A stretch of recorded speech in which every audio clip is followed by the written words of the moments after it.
estou sentindo poderosamente a presença do Senhor aqui. Deus, Ele tem tido misericórdia das nossas vidas, nada tem nos faltado. Eu posso dizer, e eu creio que você também, até aqui o Senhor nos ajudou. Quem pode dizer isso comigo? Até aqui o Senhor nos ajudou. Aleluia. Deus, Ele é fiel e Ele sempre está nos momentos mais difíceis das nossas vidas.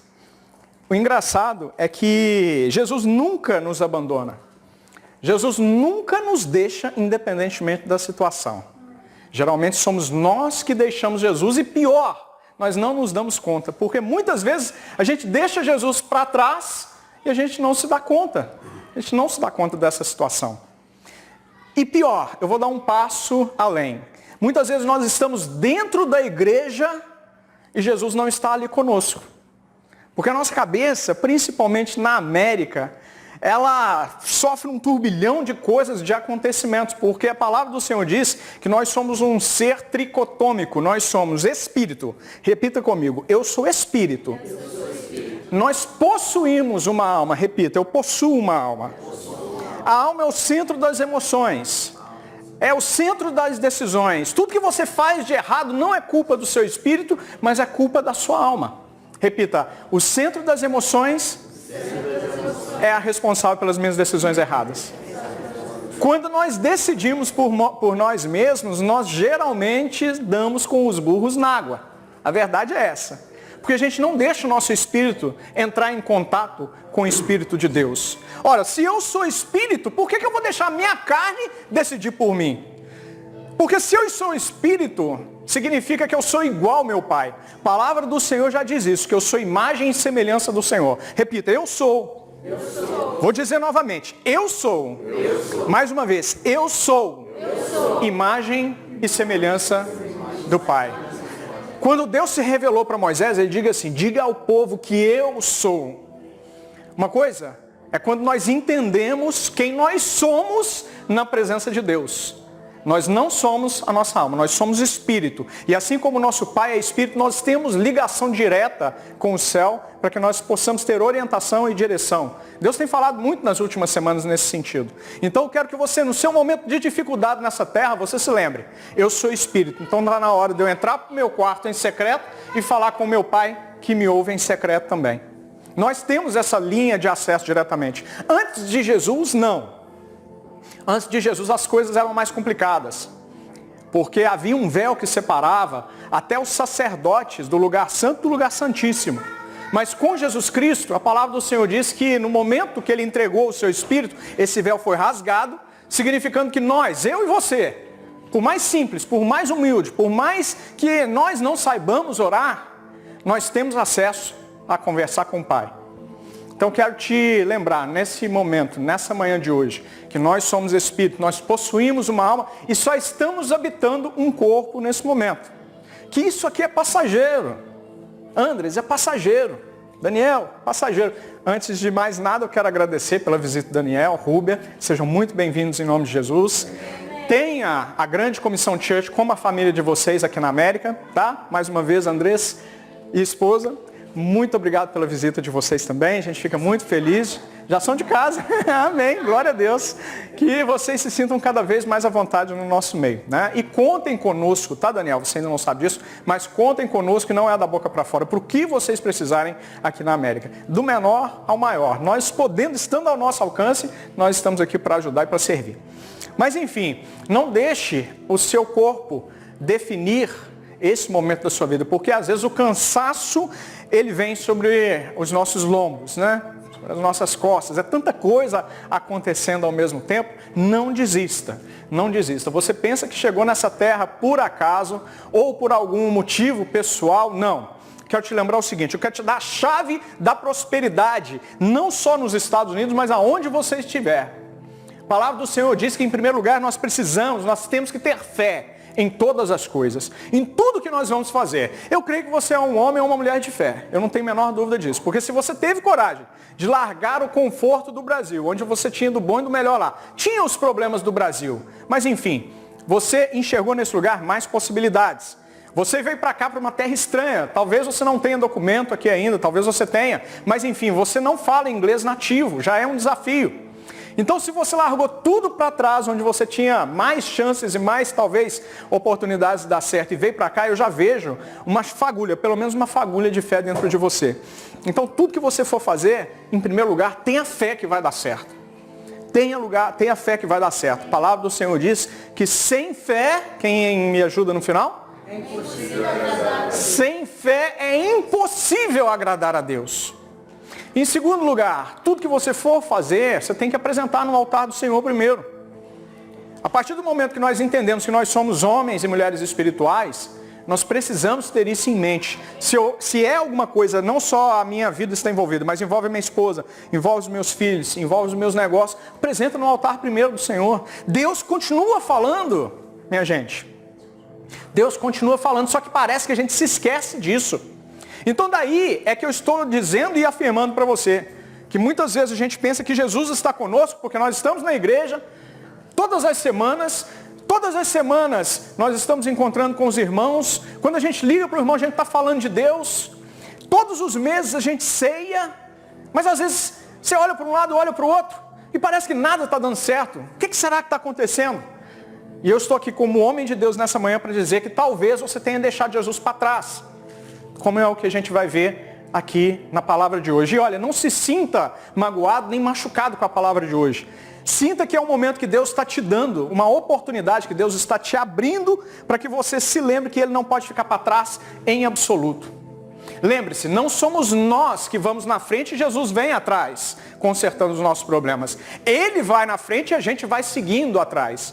Porque quando a gente inverte a ordem das coisas, a ordem das prioridades, é que as coisas começam a dar errado.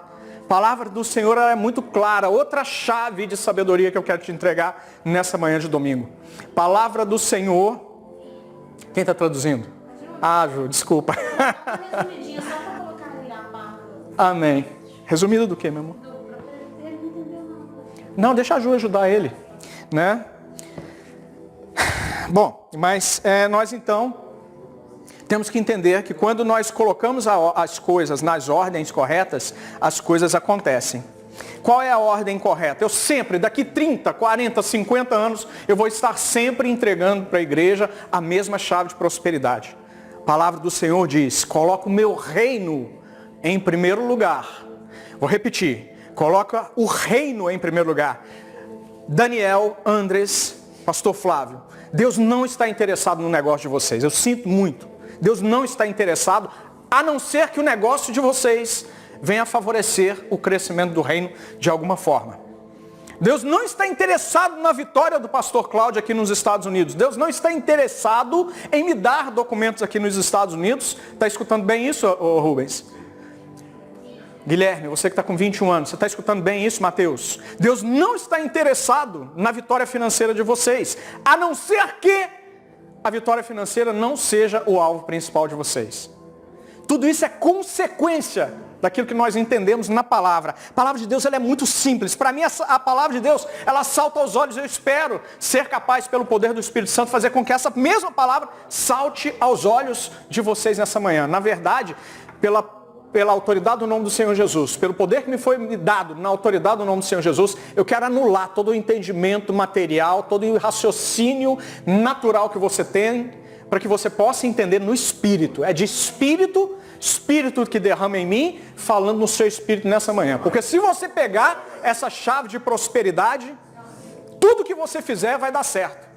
As pessoas criticam, tudo que pastor fala hoje em dia é de dinheiro. Não. As pessoas se equivocam, isso é uma mentira de Satanás. Nós não estamos falando de dinheiro, nós não estamos falando de prosperidade, porque tudo isso é consequência daquilo que nós cremos. Nós cremos num Deus abundante em todas as coisas. Se você observar em Gênesis capítulo 1, capítulo 2, o homem foi o último a ser feito. Ele não foi criado pelo poder da palavra, mas o próprio Deus, ele criou ele a partir do barro. E com um detalhe interessante, Deus só criou quando todo o trabalho já havia sido feito. O homem não foi feito para trabalhar, o homem foi feito para desfrutar. Quando a palavra do Senhor diz que depois de tudo construído, ele construiu o homem, ele construiu para desfrutar com Deus. Você foi colocado nessa terra para desfrutar. Não deixa essa terra roubar o seu tempo com a sua família, o seu tempo com a sua esposa, os seus tempos com os seus filhos. Eu não estou falando de qualquer tempo, eu estou falando de um tempo de qualidade. mas acima de tudo, um tempo com Deus. Quero saber quem é o homem ou a mulher de Deus que vai colocar um copo de água aqui ou uma garrafinha para mim, em nome de Jesus. Não deixa o inimigo te roubar isso. O segredo para prosperar é, coloca em primeiro lugar o meu reino e a minha justiça. Eu estou diante de pessoas que conhecem a palavra. Coloca em primeiro lugar o meu reino e a minha justiça. E todas, não são algumas coisas. Palavra do Senhor, eu creio nessa palavra. Todas as demais coisas vos serão acrescentadas. Veja bem, eu não estou te prometendo você ficar milionário nessa terra. Não estou te prometendo tudo que você for fazer dá certo, porque o Senhor já nos advertiu disso. Ele disse assim, nessa terra tereis aflições. Quero fazer um parêntese agora. Andres, Daniel, pastor, Mateus, Rubens, Guilherme, Tim. Como é que vocês veem? Como que nós vemos os problemas? Nós vemos os problemas como sendo dificuldades, desafios, obstáculos. Aquilo que vem para atrapalhar a nossa jornada de crescimento. Seja em que área for, seja na área de família, seja na área de negócios, com filhos. Quando aparece um problema, nós geralmente desanimamos. Sabe por quê? Porque é a carne falando mais alto. Se está pesado, é a carne. Aí, como a carne desanima, desfalece, enfraquece, você se sente cansado, aí o que acontece? A sua alma começa a falar também. Ah, quer saber? Joga tudo para o alto. Você não precisa disso aqui não. Volta para a terra. Esse é espírito, o mesmo espírito que habitou na voz, na vida da mulher de Jó. Amaldiçoa esse seu Deus e morre. Larga tudo isso. Quantas vezes você já não ouviu esse demônio fazendo zum no seu ouvido? Larga tudo isso, volta para a terra, volta para o Egito. Só não fala o Egito, né? Quero te dar uma chave de sabedoria, outra chave de sabedoria. Problemas, dificuldades, obstáculos, desafios só existem porque Deus sabe que você é capaz de superar. Sabe o que é um desafio? Um obstáculo é uma catapulta para te tirar da zona de conforto, porque o ser humano ele gosta de uma zona de conforto. Mas se você começar a olhar, Rubens, para os problemas que te acontecem como uma catapulta, como uma forma que Deus encontrou de tirar o homem da zona de conforto para jogar para o nível seguinte, você vai ver que vai caminhar muito mais rápido, vai prosperar. Presta atenção, a palavra do Senhor nos dá a saída para todas as coisas. A palavra do Senhor diz assim, Ele não permite que venha sobre nós nenhuma dificuldade, nenhum desafio, nenhum obstáculo, nenhuma tentação que nós já não estejamos capacitados, habilitados para superar. E no problema, Ele vai te dar o de escape. Recebe essa palavra em nome de Jesus. No problema, Ele vai te dar o escape. Quero te lembrar que Daniel, Mesaque, Sadraque, Abdinego, eles passaram por uma situação difícil. De repente, eles ouviram um decreto. Joga na fornalha. Mata esses homens que adoram esse Deus que ninguém vê.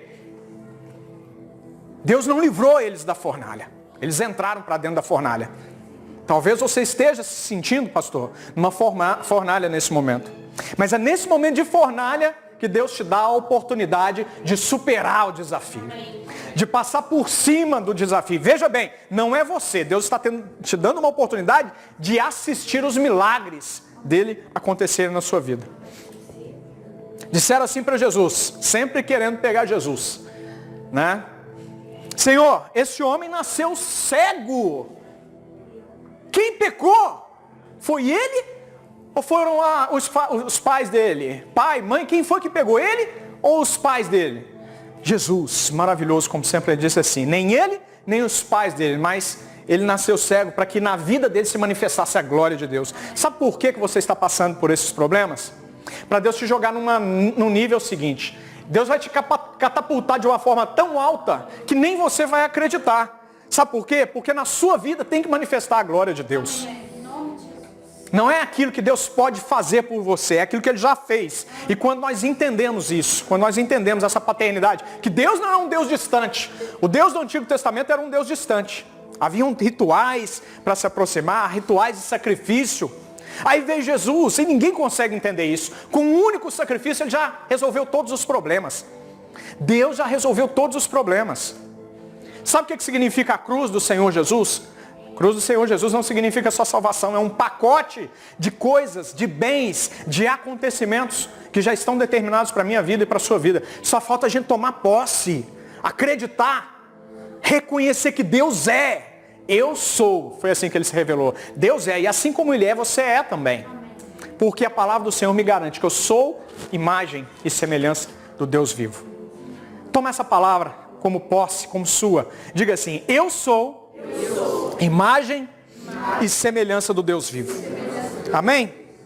Palavra do Senhor, quem puder acompanhar comigo, eu te convido a ficar de pé. Se você puder, fique à vontade em primeiro lugar. Mas se você puder e quiser, fique de pé comigo nesse momento, em sinal apenas de reverência. Não tem nada a ver com religiosidade. Que se tem um sujeito que detesta a religiosidade, esse sujeito se chama Pastor Cláudio. Mas eu entendo que em casa nós podemos ler a palavra do Senhor da maneira que a gente quiser, à vontade, até no banheiro. Mas aqui nós estamos num momento solene, onde a presença do Deus vivo se faz aqui conosco. E em razão disso, é que por gratidão, por reconhecimento, por honra, nós nos levantamos na presença dele. Abra comigo o Evangelho de Lucas, em nome de Jesus, capítulo 2, não tenha nenhuma pressa. Fica completamente tranquilo, completamente à vontade. Ache o Evangelho de Lucas no seu tempo. Eu vou te esperar. Ninguém fica para trás no ministério Grande Comissão Church. Capítulo 2.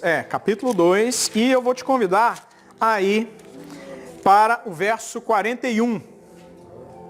41. Quem encontrou vai já dizendo amém, para que eu tenha uma noção do que está acontecendo. Amém? Diz assim a poderosa palavra de Deus, poderosa, inequívoca, inerrante, aquela que não falha. Eu creio que de Gênesis a Apocalipse, tudo que está revelado na palavra do Senhor é verdade. Por isso que eu prego com tanta intensidade, com tanto amor. A palavra do Senhor diz assim, ora, todos acharam, pastora? Achou? Ajudou o Tim aí? Amém. Lucas 2, 41. Ora, anualmente iam seus pais a Jerusalém para a festa da Páscoa. Quando ele atingiu os 12 anos, estamos falando da pessoa de Jesus. Quando ele atingiu 12 anos, subiram a Jerusalém segundo o costume da festa. Terminados os dias da festa, ao regressarem, permaneceu o menino Jesus em Jerusalém, sem que seus pais o soubessem. Pensando, porém, estar ele entre os companheiros de viagem, foram caminho de um dia, então passaram a procurá-lo entre os parentes e os conhecidos. E não o tendo encontrado, voltaram a Jerusalém à sua procura. 3 dias depois, o acharam no templo, assentado no meio dos doutores, ouvindo-os e interrogando-os. E todos os que o ouviam, muito se admiravam da sua inteligência e das suas respostas. Logo que seus pais o viram, ficaram maravilhados. E sua mãe lhe disse, filho, por que fizeste assim conosco? Teu pai e eu, aflitos, estamos à tua procura.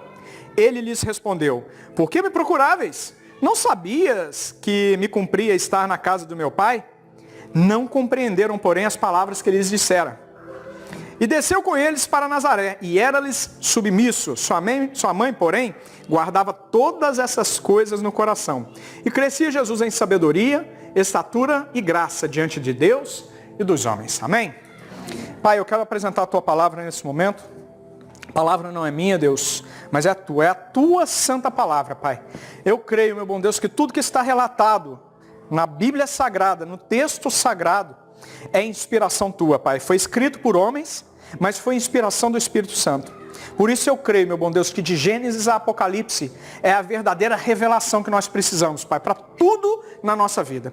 Essa palavra, meu bom Deus, nos apresenta a maravilhosa pessoa de Jesus Cristo, teu Filho, que por amor a nós, Pai, somente amor, mais nada, Pai, se entregou na cruz do Calvário para que nós pudéssemos ter de novo relacionamento com o Senhor, Pai. Tua palavra nos revela que o perdão é restabelecimento de relacionamento. Muitos de nós, Pai, muitas vezes nós dizemos assim, eu perdoo, mas eu não quero saber dessa pessoa mais não. É ela para lá e eu para cá. Pai, mas não é isso que eu encontro na tua palavra. Tua palavra me revela, Deus, que perdão é restabelecimento de relacionamento. Pai, esse relacionamento que nós tínhamos perdido, Jesus recuperou para nós. Nos ensina, Pai, fala conosco nesta manhã, em o nome do Senhor Jesus. Que o Senhor venha, meu bom Deus, a manifestar cada vez mais a tua presença no nosso meio, que haja revelação, Pai, para a glória do teu nome. E quem crê diz amém. Se assenta no seu lugar. Nós estamos aqui diante de uma palavra poderosa. A palavra do Senhor não nos dá muitos detalhes sobre a infância de Jesus. Quem foi Jesus quando criança? Quem foi Jesus quando adolescente? Como foi essa adolescência? Será que Jesus era um aborrecente também? Será que Jesus ele era difícil? E também não fala sobre Jesus crescendo, se tornando um jovem, 16, 17, 20 anos de idade. A gente não tem nenhum detalhe a respeito disso. A única coisa que nós sabemos a respeito da vida de Jesus é essa simples passagem do livro de Lucas, que só foi colocada aqui por um motivo. Na verdade, essa passagem ela foi inserida no livro de Lucas depois que o Evangelho de Lucas já havia sido escrito por completo. Então lhe chegou, sem maiores detalhes nesse momento, lhe chegou esse conto, ele achou muito interessante e por algum motivo foi relatado aqui. Nos outros evangelhos, que a gente chama de sinóticos, porque eles são muito parecidos, a gente não encontra essa passagem, apenas aqui. E o Espírito do Senhor falou comigo muito forte essa semana a respeito disso. Por que, Senhor, somente aqui? Então eu comecei a buscar no Senhor. E a palavra, ela é muito certa e verdadeira quando ela diz que quando nós buscamos ao Senhor, Ele se revela a nós. Exatamente está escrito assim, buscar-me-eis e me achareis, quando me buscar de todo o vosso coração. Tem essa palavra no seu coração, no seu espírito essa manhã. Repita comigo. Buscarei ao Senhor com toda intensidade e Ele se revelará ao meu coração. Amém? Toma posse em nome de Jesus. Então, Lucas nos dá a passagem muito interessante que estava José e Maria indo para uma festa que acontecia todos os anos, a festa da Páscoa, Pessá, né, em judaico. Jesus ele comemorava a Páscoa de uma maneira diferente da que nós comemoramos hoje. O que era a Páscoa para os judeus? A Páscoa comemorava, geralmente a gente costuma ouvir que é a saída do povo de Israel do Egito para Canaã, para a terra prometida. Mas na verdade a Páscoa é a comemoração que o anjo da morte passou pelo povo de Israel, entre o povo de Israel, mas por haver cada família matado um cordeiro e passado o sangue nos umbrais, o anjo ele passava direto. Eu quero declarar essa palavra sobre a sua vida. O sangue de Jesus está sobre a sua vida, está sobre a vida da sua esposa, sobre cada um dos seus filhos, sobre a sua casa, sobre os seus negócios. Tudo pode acontecer de ruim das portas para fora, mas na sua casa há o sangue do cordeiro que te livra de todo mal, de toda maldição, de todo trabalho feito, de tudo que não vem do Senhor, de toda a armadilha do inferno. Sabe o que acontece? Deus faz com que todas essas maldições elas sejam anuladas. A palavra do Senhor diz que Ele transforma, presta atenção nisso, Ele transforma toda maldição em bênção. Pastor, eu estou numa situação que eu não consigo sair daqui. Agora nem Deus me ajuda. Tira isso da sua cabeça, tira isso do seu espírito, tira, porque é a sua alma falando com você. O nosso Deus, Ele é capaz de pegar toda e qualquer situação desfavorável e transformá-la favoravelmente aos interesses, em primeiro lugar, do reino e, consequentemente, para você e para a sua vida. Toma posse em nome de Jesus. Então, Jesus, Ele estava acompanhando os pais. Porque, a princípio, a gente quer cair aqui num erro comum de dizer, não, mas Jesus, então, ele não foi tão perfeito assim. Jesus, ele desobedece aos pais. Porque o que eu consigo entender é que ele deveria ter seguido os pais, mas ele ficou para trás. Mas, na verdade, Lucas, ele deixa escrito aqui, com todas as letras, que em todas as coisas ele era submisso aos pais. Está lá no verso 51. E desceu-lhes com eles para Nazaré e era-lhes submisso. Jesus, ele nunca pecou em absolutamente nada. Ele sofreu todas as dificuldades, todos os obstáculos, todos os desafios que eu e você sofremos. Mas em nada ele pecou. É assim que está registrado na palavra de Deus. E uma coisa que me deixa assustado com essa palavra é que muitas vezes nós estamos caminhando, assim como eu disse no começo da palavra também, na introdução, nós estamos caminhando a nossa jornada, nós estamos seguindo pelo caminho, nós estamos dentro da igreja e pensamos que Jesus está conosco. Mas nem sempre isso acontece. Porque, na verdade, tanta coisa acontece todos os dias e a gente costuma perder o foco das coisas que são principais e importantes, verdadeiramente importantes. Aquilo que faz a diferença mesmo nas nossas vidas. Quer ver um pequeno exemplo? Se você não se tornar uma pessoa muito atenta, você começa a ficar tão preocupado com o trabalho, preocupado em prover para sua casa, e eu já passei por isso também, que você começa a deixar de dar atenção para a esposa, por exemplo. Veja bem, você está dentro da igreja e você pode perder Jesus. Você está dentro de casa se preocupando com coisas importantes, você está preocupado com a manutenção do lar, a manutenção, a subsistência da sua família, mas talvez o seu trabalho em excesso não satisfaz as necessidades da sua esposa. Lembrando que a sua esposa é o seu braço direito. É a sua cara metade.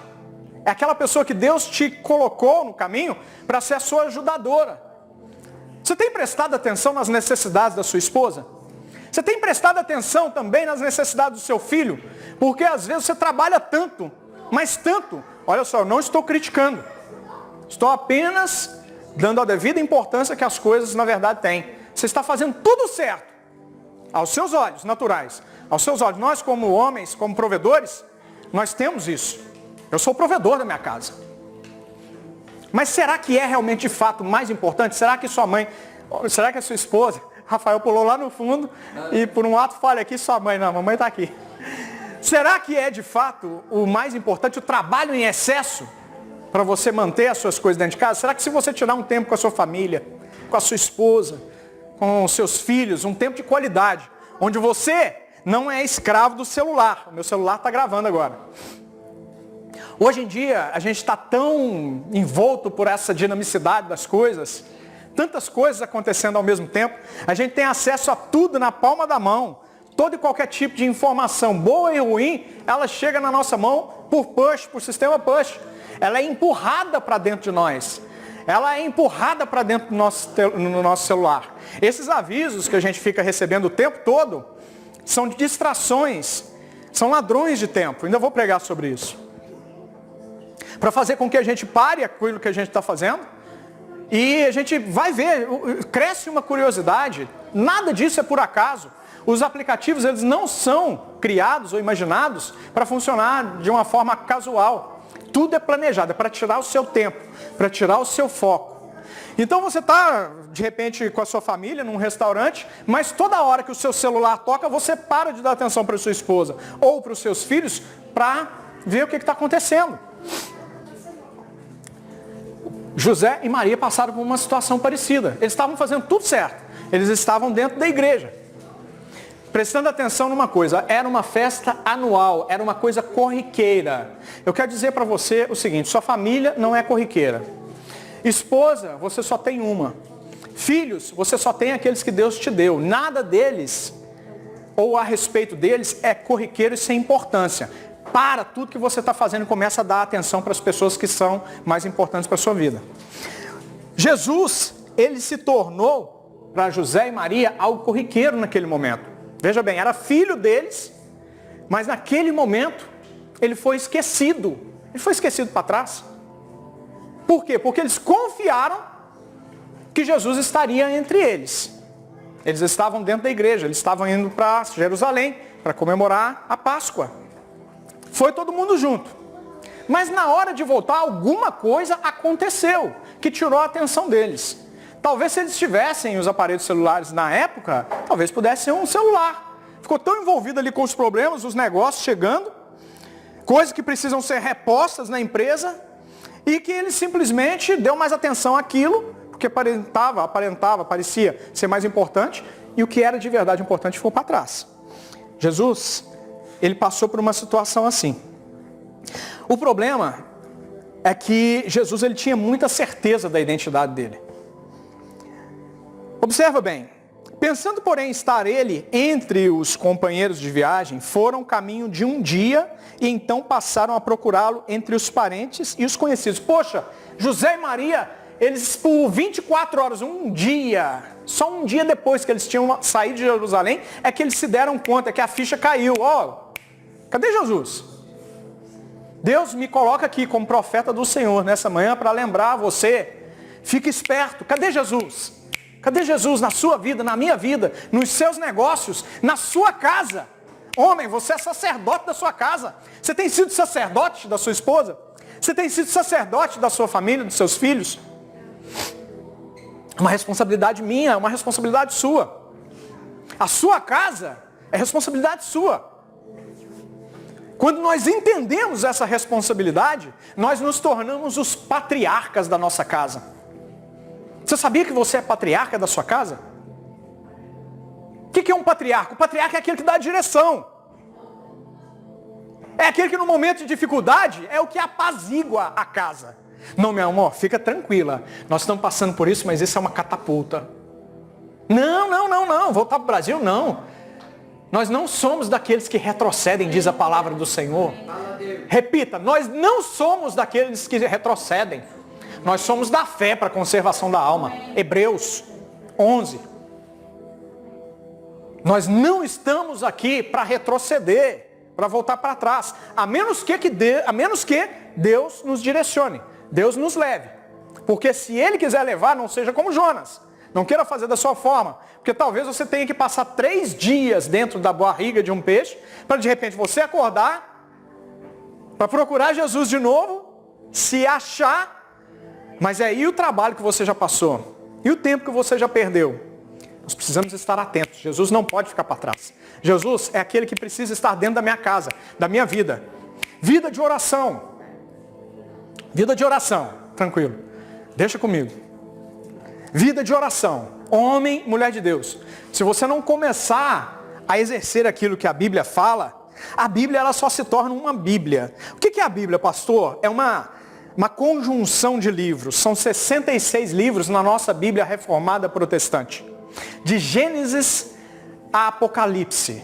39 livros do Antigo Testamento, mais 27 livros do Novo Testamento. São só livros se a Bíblia ela não for colocada em prática. E nós que somos de Deus, nós temos que entender que a palavra do Senhor ela é fiel, ela é verdadeira, ela é poderosa. E se eu começar a colocar essa palavra em prática na minha vida, você vai ver homem e mulher de Deus presente nessa manhã de domingo. Você vai ver Deus agindo, Deus fazendo na sua casa, na sua vida, na sua família. Aquilo que estava confuso, você sacerdote, vai conduzir sua família para o altar de Deus, para a presença do Senhor, vai trazer Jesus de volta para a sua casa, e as coisas vão se ajeitar. Haverá ainda um período onde você vai ter que mostrar que é realmente homem e mulher de Deus. Você vai ter que confiar mais que toda a família, sua esposa, seus filhos, às vezes até os seus amigos, os seus parentes, os seus chegados do Brasil. Andrés, você não precisa passar por isso não. Volta para cá, será? Você orou primeiro?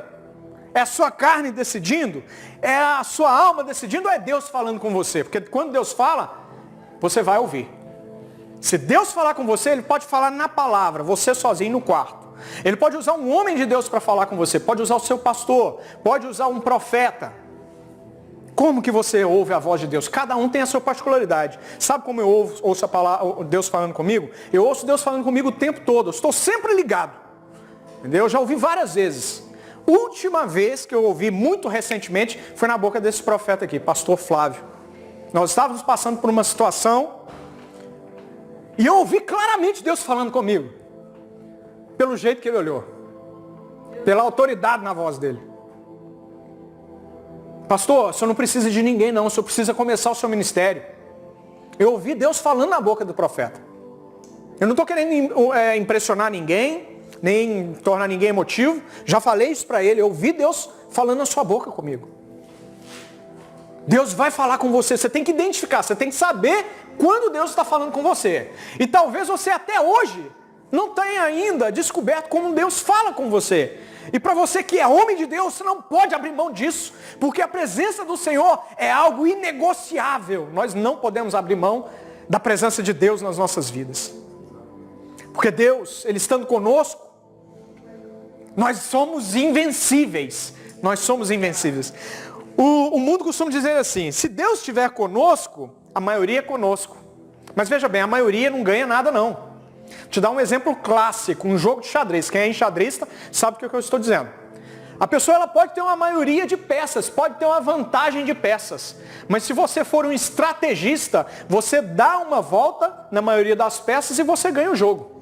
Quer dizer para a sua vida, e toma posse disso agora em nome de Jesus. Quando Deus estiver ao seu lado, se Deus está com você, é você e Deus com vitória certa nas mãos. Você não tem só a maioria, você tem tudo que você precisa para você vencer em todas as áreas da sua vida. Repita, se Deus estiver comigo, com voz de autoridade, se Deus estiver comigo, com voz de profeta, se Deus estiver comigo, eu passo por tudo. Eu venço todas. Quem recebe diz amém, em nome de Jesus. Glória a Deus. As pessoas estavam distraídas. As pessoas estavam distraídas. E muitas vezes a gente procura Jesus em alguns lugares e Jesus não está. Olha só que interessante. Jesus não está na religiosidade. Jesus não está no fato de você todo domingo ou todo culto. Hoje nós estamos só no domingo, mas daqui a pouco nós estabeleceremos pelo menos mais um dia durante a semana. Não é o fato de você estar presente em todos os cultos, estar seguindo uma vida religiosa, que faz de você uma pessoa que tem Jesus consigo. Não. Você tem que tirar da sua mente natural, mente carnal, que o fato de você estar presente não significa absolutamente nada. Se você estiver aqui, mas se você não estiver conectado com o Senhor, se Deus não estiver falando com você, não adianta nada. Não é aquilo que você faz para Deus que faz a diferença. Não, absoluto. É aquilo que você permite Deus fazer para você. Desde o começo da história foi sempre assim. O homem nunca levou nada para cima. É sempre Deus trazendo do céu em direção aos homens, à terra. É sempre Deus fazendo para mim e para você. Mas presta atenção. Outra chave de sabedoria. Se você não abrir o seu coração, se você não permitir que Deus faça, Ele não fará. Porque o Espírito Santo, que é quem está conosco até hoje, nesse momento, aqui na terra, ele é um cavalheiro. Ele não é uma pessoa invasiva. Se você não convidar o Espírito Santo para morar dentro de você, ele não vai entrar e arrombar. Isso quem faz é o inimigo. Isso é o inimigo que faz. O Espírito Santo é uma pessoa doce, é uma pessoa. Tenha a certeza disso. Deus Pai é uma pessoa. Deus Filho é outra pessoa. E Deus Espírito Santo é outra pessoa. Então quer dizer que são três deuses? Não, é um Deus só. Depois a gente pode falar sobre isso. É uma pessoa só, se manifesta em três pessoas diferentes. Ele é Deus Pai, Ele é Deus Filho e Ele é Deus Espírito Santo. Três, ao mesmo tempo um. Se você não abrir o seu coração para Deus começar a trabalhar, Ele não vai sair quebrando tudo, Ele não vai arrombar a porta do seu coração. Então você precisa entender que não é aquilo que você faz, mas como você faz para Deus. É a sua busca é que vai dizer para Deus se Ele tem ou não permissão para estar dentro do seu coração em primeiro lugar, para estar dentro da sua casa, para estar nos seus negócios. Como é que você vai abrir o seu coração para Deus? É ficando ligado. O sacerdote tem que ficar ligado o tempo todo com a linha vermelha do céu. Sabe o telefone do Batman, o telefone vermelho? Que ele falava sempre com o comissário Gordon? É a mesma coisa, você tem uma linha vermelha que te dá acesso ao trono do Senhor. O sangue de Jesus, pelo sangue de Jesus nós temos. O tempo todo, você está conversando, você não está pensando nas coisas que estão te acontecendo, você está trocando ideias com o Espírito Santo o tempo todo. O problema é que a gente dificulta as coisas. A gente, na nossa religiosidade, nos nossos rigores, talvez nós herdamos isso até dos próprios judeus, de outras igrejas ou denominações que nós podemos ter passado em algum momento. Eram tantos rituais, eram tantas coisas que dificultavam, que diziam assim, eu não sou capaz de tudo isso, mas Deus é simples, é de uma simplicidade. Ele é tão simples quanto eu e você. É só você começar a rasgar o seu coração para Deus. Começa enaltecendo o nome do Senhor. Todas as vezes que você for dirigir a sua palavra a Ele, começa dizendo para Ele que Ele é lindo, que Ele é maravilhoso. Não, pastor, mas como assim? Deus é homem, tal, coisa. Isso é sua carne falando. Ele é seu pai. Ou você, como pai, quando seu filho te chama de lindo, maravilhoso, mesmo que você seja careca como eu sou, mesmo que a barba esteja começando a branquear, Se você falar mal de mim para o Rafael, para a Ju, para a Lu, você vai ver esse pessoal virando um leão. Você está entendendo? Para bater de frente com você. Tem intimidade com o Senhor. Eu te amo, meu Pai. Digo isso para Deus todo dia. E eu não estou aqui me colocando numa posição superior, não. Talvez entre nós aqui, eu quero usar com minhas as palavras de Paulo. Talvez eu seja o mais pecador de vocês. Não é por aquilo que eu faço, mas é porque Deus disse para mim. Deus me deu uma promessa. Deus me deu uma promessa e eu criei nessa promessa com todas as minhas forças. Se você crer, se você entender a identidade de Deus na sua vida, a paternidade, que você é filho e como filho você é herdeiro de todas as promessas, a sua mente vai abrir de uma maneira que você vai começar a enxergar tudo no espiritual. Deus não está no sincretismo, na mistura de coisas. Hoje em dia, tem tantas pessoas querendo confundir a igreja de Cristo, querendo trazer para a igreja de Cristo rituais que não pertencem à igreja de Cristo. Porque Jesus veio, foi justamente para simplificar as coisas. Em determinado momento, a primeira aliança, que era extremamente necessária, e ela é perfeita, inicialmente, ela tem começo, meio e fim. Ela é perfeita em todas as coisas, mas ela servia a um povo que estava, em determinado momento da história, precisando da lei do jeito que ela era. Qual é a finalidade da lei? Mostrar que nós somos carentes, que nós somos pecadores, que sem um Salvador, o nosso destino é um destino cruel, é um destino de dor. Mas quando nós entendemos que todos os rituais do Antigo Testamento, todas as festas do Antigo Testamento, todos os símbolos do Antigo Testamento, ainda posso pregar sobre isso, vai ser várias pregações para falar sobre tudo isso. Mas tudo isso, que é a religiosidade, ou mesmo o sincretismo, quer trazer para a nossa igreja, a igreja de Cristo, tudo isso já se cumpriu na pessoa de Jesus Cristo. Todas as festas judaicas, quando Jesus veio, quando Jesus nasceu, passou 33 anos aqui, quando ele morreu, todas essas festas já haviam sido cumpridas na pessoa de Jesus Cristo. Todas. Não faz sentido para nós comemorarmos festas judaicas, como algumas, e eu não estou aqui fazendo uma crítica, isso é a revelação que Deus me deu, não faz sentido para nós. Por que o judeu comemora uma festa de Hanukkah, por exemplo? Yom Kippur? Por quê? Vocês já pararam para pensar? Ah, pastor, mas é uma festa bíblica. Sim, é uma festa bíblica para aquele momento. Porque o judeu comemora, olha a chave da revelação. Porque ele ainda não tem a revelação de Jesus Cristo, porque ele ainda está aguardando um mestre, um salvador, o Messias, Hamashia. Ele ainda está aguardando, por isso ele comemora. Então quando ele vê, ele olha para nós, um judeu ortodoxo, olha para nós e vê que nós estamos comemorando, ele vê e pensa o seguinte: eles não sabem quem eles são. Eles não sabem quem eles são. Porque eles não são judeus, porque eles não seguem a Torá, mas eles também não são cristãos, porque eles estão comemorando aquilo que é nosso, aquilo que foi dado para a gente. Eles comemoram porque eles ainda não têm a revelação. Eles comemoram porque eles ainda não têm a intimidade que nós temos. Para que eles se acheguem a Deus, eles têm que sacrificar. Você já parou para pensar que tem mais de 2000 anos que eles não sacrificam? E segundo o pensamento deles, e por não crerem em Jesus Cristo, eles estão acumulando pecados por mais de 2000 anos. Já parou para pensar sobre isso? Não faz sentido nós comemorarmos como igreja de Cristo. Porque para nós, toda a revelação já foi dada. Aleluia. Jesus Cristo já se revelou. Jesus Cristo então não está nesse sincretismo. Não tenta misturar as coisas. Que nós não seremos nem uma coisa nem outra. Porque se nós misturamos, se nós começamos a comemorar, andar de kippá. Para que é o kippá? Kippá é para mostrar que existe um acima de mim. Mas eu preciso de um chapéu, de uma cobertura natural para que eu tenha consciência que existe um Deus criador, um Deus eterno, que ele é dono do começo e do fim. E ele não tem nem começo e nem fim. Não preciso disso para me lembrar disso. Por que o judeu ele coloca o talit para orar?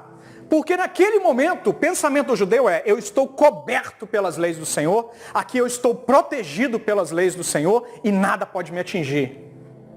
Por que o talit tem 613 franjinhas? Não sei se você conhece. É aquela cobertura que o judeu usa para orar. Porque aquelas 613 franjas representam a própria lei.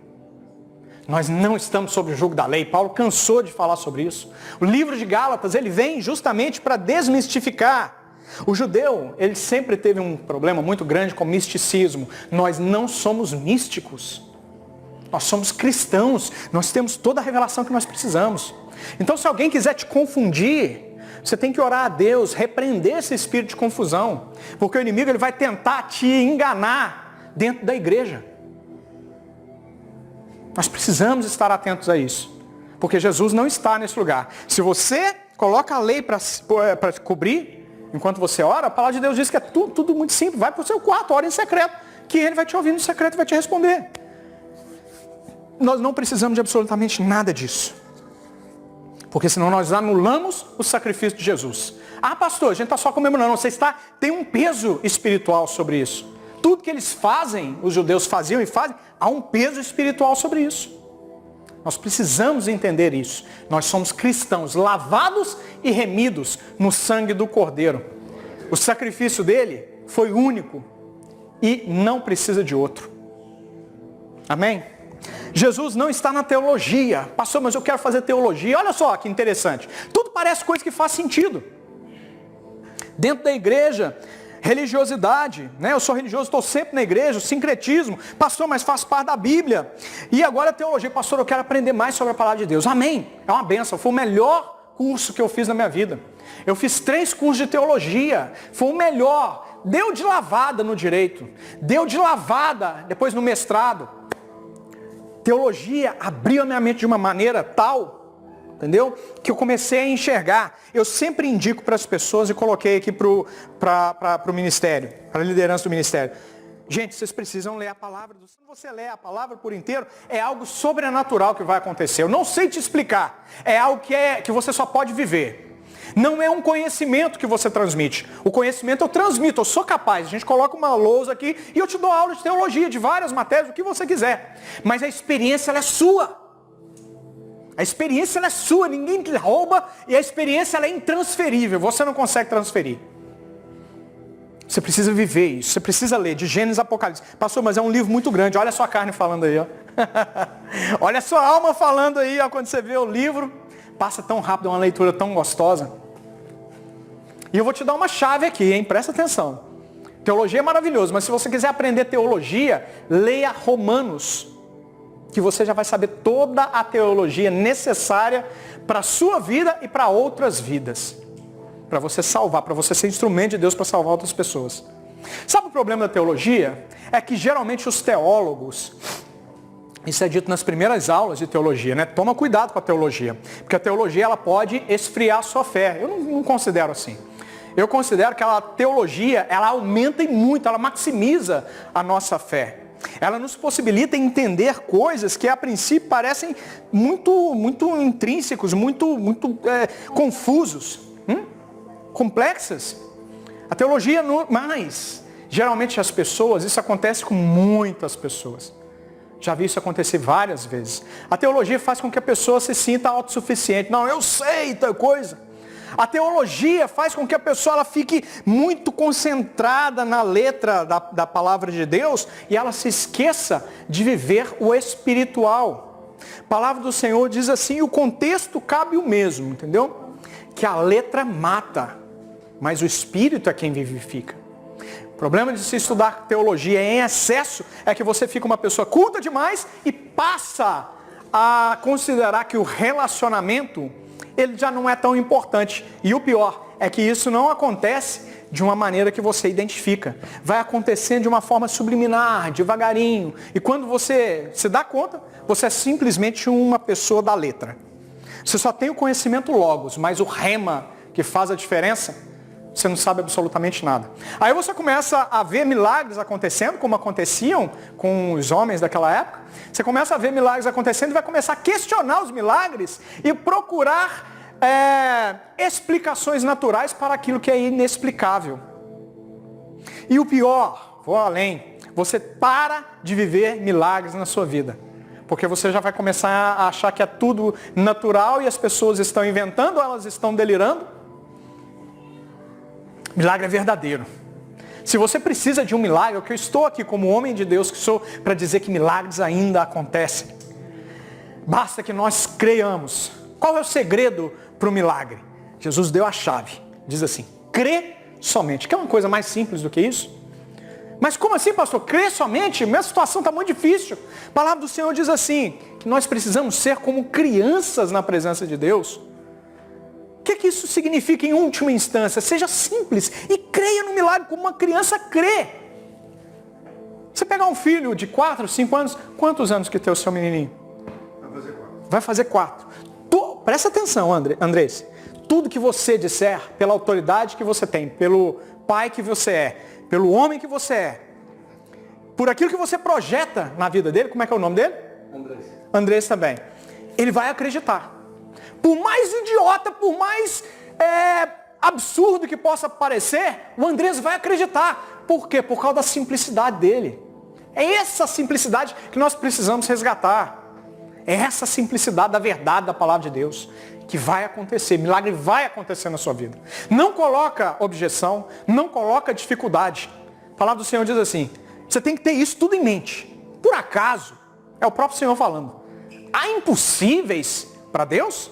Deus está dizendo para você, por acaso, um tom até de zombaria talvez, há impossíveis para mim, assim diz o Senhor. Há alguma coisa que eu não seja capaz de fazer? O que é o seu problema? Não tem nada que Deus não possa superar, vencer. Nada. Toma posse dessa palavra. E Jesus não está, presta atenção nisso, vou impactar a sua vida agora. Jesus não está dentro da igreja, instituição. Jesus, ele só está dentro dessas 4 paredes porque nós estamos aqui. O que há de mais importante no Evangelho são pessoas, relacionamento. Quando você entender isso, vai abrir uma chave espiritual na sua vida, vai clicar, vai passar de off para on, de uma maneira que o que há de mais importante para Jesus, para Deus Pai, Deus Filho, Deus Espírito Santo, são pessoas. É isso aqui, é esse relacionamento. É o nosso café da manhã, todo mundo se divertindo. É eu sabendo de uma dificuldade, uma necessidade do Daniel, ou do Rubens, ou da Luísa, estar disposto a ajudar. Abrir mão do meu eu, das minhas necessidades, daquilo que é importante, para mim abrir mão até das coisas da minha casa, para te ajudar. É quando eu confio de verdade que quem faz para mim é Deus. Quando nós atingirmos esse nível de maturidade, sabe o que vai acontecer com a grande comissão Church? Vai explodir em Orlando. Não para que nós sejamos colocados em holofote. Detesto isso, sou uma pessoa tímida. Mas quando nós entendermos isso, sabe o que Deus vai fazer? Deus vai jogar para cima. Deus vai espalhar a mensagem que não é minha, nem do pastor, mas é dele. Presta atenção, ele não te trouxe aqui para prosperar. Ele te trouxe aqui para fazer o evangelho ganhar almas. Tirar almas do inferno e levar para o céu. Quando nós entendermos que o evangelho, que as pessoas são mais importantes que os meus interesses pessoais, as coisas na minha vida começam a acontecer miraculosamente, por milagre. É assim que eu vejo o evangelho, é assim que eu vejo grandes homens de Deus sendo projetados. É assim que eu vejo, por exemplo, Billy Graham. O cara que pregou sozinho, face a face, para mais de 200 milhões de pessoas. Já cansei de pedir para Deus, não sei se Deus vai fazer, né? Porque Deus deve ter tanta gente pedindo, pai, eu quero ser esse pregador. Você já viu alguma mensagem de Billy Graham? Mensagem simples. Eu não falava, não rodopiava, não tinha nada demais. Era a palavra de Deus. Sabe o que é a palavra de Deus? Poder em ação. Se coloque de pé. Aleluia, glória a Deus. Deus está nesse lugar. Aleluia. Pastor, o senhor falou onde que o Jesus não está, mas onde é que Jesus está? Presta atenção, Jesus está na palavra. Em João, capítulo 1, verso 1, diz que Jesus, ele é a palavra. E a palavra já estava com Deus e Jesus já estava com Deus também. Ele era Deus, está escrito lá. Pastor, a minha primeira fonte de pesquisa, de procura de Jesus é a palavra. Palavra. Antes de você vir se aconselhar comigo, primeiro você tem que buscar com aquele que vai me aconselhar para te aconselhar.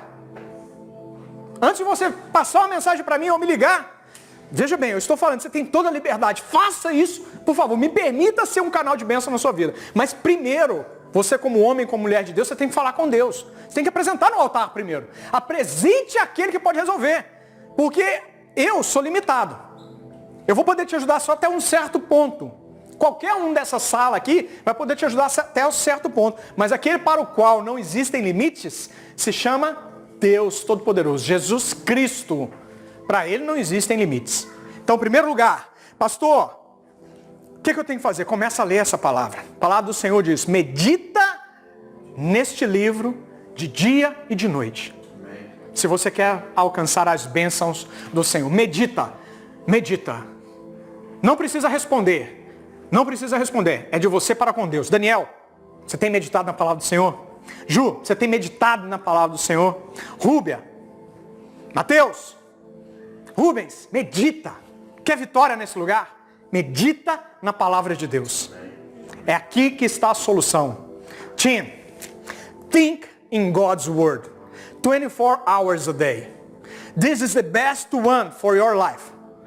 The best thing that you need for your salvation, for salvation of your family, salvation of everybody that is important for you.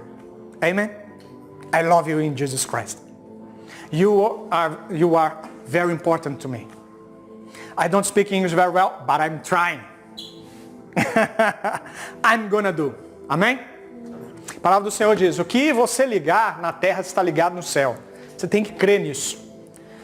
Pastor, eu gosto de orar e tudo, sempre sozinho. Não. Vou te dar outra chave, sabedoria e prosperidade. Você tem que ter alguém para orar com você. Seu esposo, sua esposa. Até um filho. Para quê? Para que haja concordância. Tem que ter alguém falando, amém, eu creio, eu concordo com essa oração, assim seja. Para o pastor, liga para mim, pastor, preciso que o senhor ore comigo agora. Amém, vamos orar. Não tem dificuldade, não tem religiosidade. É só começar. E o Espírito Santo começa a fluir e as palavras vêm. A palavra do Senhor diz que Ele coloca as palavras na nossa boca, porque nós não somos capazes de orar. Nós não sabemos orar. E outra, a palavra diz assim, pedis e pedis mal é porque... Não, pedis e não recebeis é porque pedis mal. Por que nós estamos pedindo mal? Porque nós estamos colocando os nossos interesses antes ou na frente dos interesses dele. É simples. Jesus, pastor, onde mais eu posso encontrar a palavra de Deus? A palavra de Deus diz, ela se revela, diz assim, onde 2 ou mais houverem, falando sobre mim, sobre o meu nome, ali também eu estarei. Neste lugar, esse é um lugar que você tem que ter a certeza que Jesus está aqui. Jesus está aqui. Pastor, mas esse movimento de desigrejado, eu posso adorar a Deus sozinho em casa? Pode, você pode fazer o que você quiser. Mas não é assim que a Bíblia ensina. Porque a Bíblia ensina que nós devemos congregar. Você sozinho, ou você com a sua casa, você é um templo. Eu sou templo do Espírito Santo, eu sou habitação do Espírito Santo. Deus tem promessas para o templo. Ele diz que é habitar dentro de nós. Mas quando nós nos reunimos, nós nos tornamos igreja do Senhor Jesus. E a promessa para a igreja é, as portas do inferno não prevalecerão sobre ela.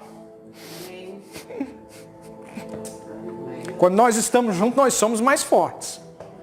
Quando nós não estamos sozinhos, nós somos mais fortes. Quando nós estamos reunidos com outros. As portas do inferno não prevalecerão sobre a sua vida, não prevalecerão sobre o seu casamento, não prevalecerão sobre os seus filhos, sobre os seus negócios, em nome de Jesus. Amém? Quem liga essa palavra comigo? Amém. E por fim, quero completar essa mensagem dizendo que tudo que você precisa para ter intimidade e relacionamento com Deus, o nosso Deus você já tem. Olha para a pessoa que está do seu lado. Olha para essa pessoa. Olha para as outras pessoas aqui. Né? Todas essas pessoas aqui são imagem e semelhança de Deus. E todas elas são templo e habitação do Espírito Santo. Jesus disse que Ele faria moradas. Na casa de meu Pai há muitas moradas. Todo mundo pensa que é Jerusalém. Não, Jesus está falando do tempo presente. Eu sou morada do templo, eu sou morada de Deus, sou templo e habitação do Espírito Santo. O Tim é morada e habitação do Espírito Santo. Matilde, cada um de nós, se nós entendemos isso, nós paramos de pecar em primeiro lugar, porque o pecado nos distancia, quebra o nosso relacionamento com Deus. Pastor, mas como assim? Eu sou ser humano, eu peco. Eu também peco. A diferença é que o Espírito Santo, ele vai me falar que eu pequei, vai falar com você que você pecou, você vai se arrepender, vai pedir perdão e vai fazer o caminho de volta, para restabelecer o relacionamento. Porque o que nos separa definitivamente do perdão de Deus não é o tamanho do seu pecado.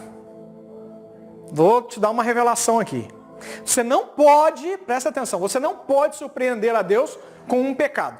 Como assim, pastor? Você não pode, porque Deus já sabe todas as coisas. Ele é onipotente, ele é onipresente, onisciente, onividente. Ele sabe todas as coisas, ele é o todo-poderoso. A gente não pega Deus de surpresa. Pastor Cláudio errou, pecou. Não, isso não acontece. A única coisa que desagrada, que deixa o coração de Deus triste, magoado, é o fato de a gente não ter humildade e não saber pedir perdão. Sabe qual foi o erro de Adão? Não foi ter pecado, não. Ter desobedecido à voz de Deus. Foi não ter sido humilde o suficiente para chegar a Deus. Pai, eu errei, eu pequei. Fiz bobagem. Preciso que o Senhor me perdoe. Era só isso que Deus queria ouvir. No entanto, o que ele fez? Ele cobriu a vergonha, o pecado. Adão, onde é que tu está? Ah, Senhor, eu estou escondido. Por que você está escondido? Porque eu errei, porque eu pequei, eu estou nu. Como assim? Como é que você sabe que está nu? Deus está dando todas as oportunidades. Chega e pede perdão. Chega e pede perdão. Isso é uma característica daquele que de verdade tem intimidade com o Senhor. Porque só quem tem intimidade, que conhece o Pai face a face, não tem vergonha de pedir perdão. Por pior que seja o pecado. Feche seus olhos em nome de Jesus. O Espírito Santo está no nosso meio. Deus, Ele é na sua vida. Deus, Ele é na sua casa. Deus, Ele é nos seus negócios. Deus, Ele é aqui conosco agora e vai continuar te acompanhando até a sua casa. Vai te acompanhar por toda a semana.